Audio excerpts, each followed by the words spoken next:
Assalamualaikum warahmatullahi wabarakatuh.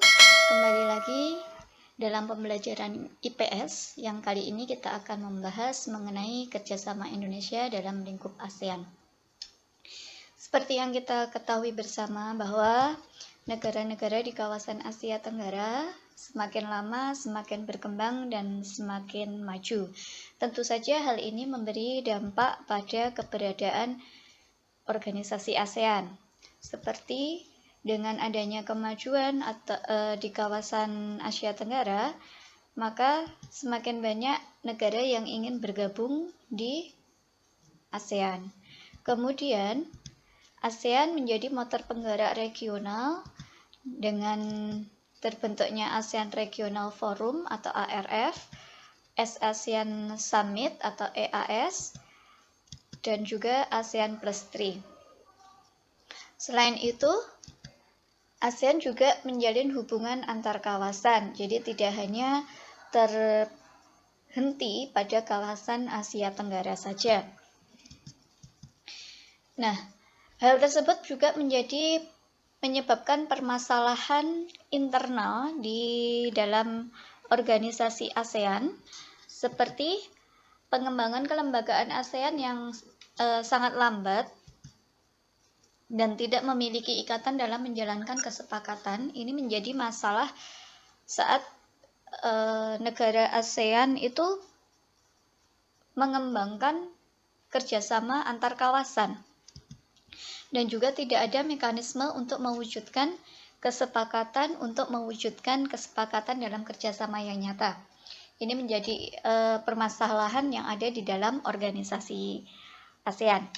Meskipun demikian, Indonesia berperan aktif dalam menghadapi tantangan tersebut, seperti dengan pembentukan Badan HAM regional sebagai amanat dalam Piagam ASEAN, penyelesaian konflik intra-ASEAN, menjadi pelopor gerakan internasional termasuk membentuk gerakan non-blok. Adapun tujuan kerjasama Indonesia dalam lingkup ASEAN ini yang pertama untuk mempercepat pertumbuhan ekonomi, kemajuan sosial, serta pengembangan kebudayaan. Kemudian meningkatkan perdamaian dan stabilitas regional, saling membantu antar negara anggota ASEAN dalam penyelesaian masalah berkaitan dengan kepentingan bersama, meningkatkan hasil pertanian, industri, perluasan perdagangan komoditas internasional, perbaikan sarana dan prasarana pengangkutan dan komunikasi, serta peningkatan taraf hidup rakyat. Dan yang terakhir, meningkatkan kualitas ilmu pengetahuan, sarana pelatihan, dan penelitian dalam bidang pendidikan. Nah, untuk mewujudkan hal ini, maka diperlukan sikap warga negara yang harus dikembangkan agar kerjasama ini bisa berjalan dengan baik. Di antaranya, yang pertama, tentu saja saling menghormati dan saling menghargai kerjasama yang telah terjalin. Berupaya mewujudkan tujuan dari kerjasama, menaati peraturan yang telah dibuat berdasarkan kerjasama tersebut, bersikap demokratis dalam menyikapi kerjasama demi kesejahteraan rakyat, memberikan dukungan yang positif sebagai wujud warga negara yang cinta akan tanah air. Nah, apa manfaat dari kerjasama Indonesia dalam lingkup ASEAN ini? Mari kita lihat satu persatu. Yang pertama, terjadinya hubungan perdagangan ekspor-impor antara Indonesia dengan negara anggota ASEAN yang lain. Tentu saja ini bermanfaat dari segi pertumbuhan ekonomi Indonesia dan juga pertumbuhan ekonomi negara ASEAN yang lain. Kemudian mendapatkan modal atau investasi dari negara ASEAN yang lain yang nantinya modal atau investasi ini nanti akan digunakan sebagai dana pembangunan nasional. Kemudian terciptanya penguatan ekonomi Indonesia dalam ekonomi global dengan meningkatkan daya tarik ekonomi ASEAN melalui penciptaan pasar tunggal. Kemudian meningkatkan pariwisata karena wisatawan yang berasal dari negara ASEAN yang lain akan berkunjung ke negara kita. Kemudian meminimalkan ancaman yang datang ke Indonesia, karena letak Indonesia itu yang sangat strategis, jadi memungkinkan ancaman keamanan yang datang dari luar Indonesia, baik itu dari satu kawasan maupun dari kawasan yang lain. Kemudian dapat melakukan latihan militer bersama dengan negara ASEAN yang lain. Anggota ASEAN juga bisa memberikan bantuan kemanusiaan kepada Indonesia, baik itu berupa moral maupun material. Kemudian terciptanya peningkatan kerjasama di bidang sosial. Contohnya adalah pengembangan lingkungan hidup, pendidikan, ilmu pengetahuan dan teknologi, pemuda, kesehatan, dan penanggulangan bencana. Kemudian adanya pertukaran pelajar, dan adanya pementasan kesenian atau kebudayaan Indonesia di negara yang lain.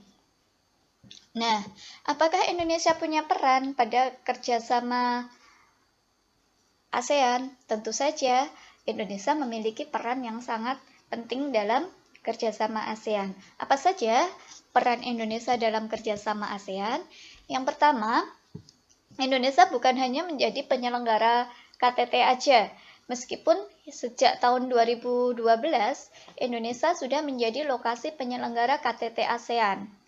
Selain itu, Indonesia juga menjadi tempat sekretariat ASEAN sejak KTT yang pertama di Bali, dan menjadi tuan rumah konferensi khusus para pimpinan ASEAN pasca gempa bumi dan tsunami pada 6 Januari 2005 dan menjadi ketua ARF tahun 2003. Indonesia juga menjadi pemrakarsa inisiator motor penggerak organisasi ASEAN. Nah, ini wakil dari Indonesia yaitu Letjen HR Darsono, ini pernah menjabat sebagai Sekretaris Jenderal pertama ASEAN. Yang ketiga, Indonesia menjadi tempat Komite Pangan, Pertanian, dan Kehutanan, yaitu mensuplai dan digunakan untuk suplai dan keperluan makanan, salah satu tempat proyek pupuk urea amonia dari Komite Industri dan Perdagangan dan Energi. Kemudian Indonesia juga turut menyelesaikan pertikaian suatu bangsa, contohnya melalui Jakarta Informal Meeting tahun 1988, Indonesia ikut membantu dalam penyelesaian masalah yang ada di Kamboja. Indonesia juga mendukung kesepakatan Asia sebagai kawasan bebas, damai, dan netral. Indonesia menjadi ketua ADMM tahun 2011. Masih ingat kan ADMM itu apa? ADMM adalah pertemuan Menteri Pertahanan se-ASEAN yang diadakan secara rutin pada periode tertentu. Nah, contoh kerjasama masih ada lagi satu, yaitu menjadi pemimpin negosiator regional Konferensi Ekonomi Partnership atau RCEP. Contoh kerjasama Indonesia dalam lingkup ASEAN. Yang pertama di bidang ekonomi, dibentuknya kawasan perdagangan bebas atau AFTA. Yang kedua, pengiriman tenaga penyelenggara masyarakat ekonomi ASEAN atau MEA. Yang ketiga, penyelenggaraan beberapa proyek industri yang dilakukan oleh ASEAN meliputi industri pupuk, tembaga, vaksin, dan juga abu soda. Nah, proyek industri bersama yang telah diselenggarakan oleh ASEAN itu antara lain ada pupuk urea yang didirikan di Provinsi Aceh, Indonesia. Namun pabrik pupuk ini sudah tutup ya untuk saat ini. Kemudian ada proyek vaksin yang ada di Singapura, pabrik tembaga yang ada di Filipina, kemudian pabrik pupuk urea di Malaysia. Dan yang terakhir, proyek abu soda ada di Thailand.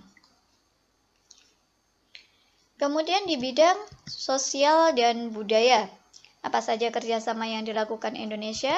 Yang pertama, pengembangan kesejahteraan masyarakat, memberi bantuan sosial, pengembangan SDM, program peningkatan kesehatan, baik itu bantuan makanan dan obat, kemudian pertukaran budaya dan seni, penyelenggaraan Festival Film ASEAN, penyelenggaraan SEA Games yang diadakan 2 tahun sekali, dan juga penandatanganan kesepakatan bersama di bidang pariwisata ASEAN Tourism Agreement atau ATA. Kemudian yang ketiga di bidang politik dan keamanan, ini membentuk Forum ASEAN Defense Minister Meeting atau ADMM. Kemudian perjanjian ekstradisi. Ada perjanjian kawasan bebas nuklir, perjanjian kawasan damai, bebas, dan netral. Nah, demikian tadi. Tak terasa ternyata materi kita sudah berakhir untuk peran Indonesia dalam kerjasama di ASEAN. Semoga materi tadi bisa bermanfaat buat kalian dan menambah pengetahuan kalian dan bisa menjadikan kita sebagai warga negara yang baik, yang mana kita bisa mengembangkan sikap-sikap yang membantu terjalinnya kerjasama di antara negara-negara ASEAN. Demikian. Wassalamualaikum warahmatullahi wabarakatuh.